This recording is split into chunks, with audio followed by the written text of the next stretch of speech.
நண்பர்களே வணக்கம். இப்போ நம்ம பார்த்துக்கிட்டு இருக்கிறது ஒரு விவசாய நிலம். இந்த பகுதி ஒரு 15 வருடங்களுக்கு முன்பு இங்கெல்லாம் நல்ல விவசாயம் செழித்து நல்லா இருந்திருக்கு இந்த பூமி. இப்போ கொஞ்சம் கொஞ்சமாக அது மாற்றம் அடைஞ்சி அந்த விவசாய நிலங்கள்லாம் அழிக்கப்பட்டு மிகப்பெரிய நிறுவனங்கள்லாம் அந்த இடத்த விலை கொடுத்து வாங்கி அங்கே தொழிற்சாலைகளை உருவாக்கிக்கிட்டு வராங்க. இதே நிலைமை தொடர்ந்து நீடித்தா விவசாயங்கிற அந்த கட்டமைப்பு மாறி போயிடும்.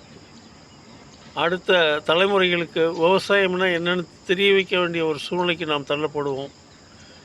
இப்படி ஒவ்வொரு விவசாய நிலங்களும் அழிக்கப்பட்டு வந்தால் அடுத்து வர ஜெனரேஷனுக்கு சாப்பாட்டிற்கே கஷ்டம் வரக்கூடிய ஒரு சூழ்நிலை தான் உருவாக்கிட்டு இருக்கு. இதை எதுக்காக நான் சொல்கிறேன்னா,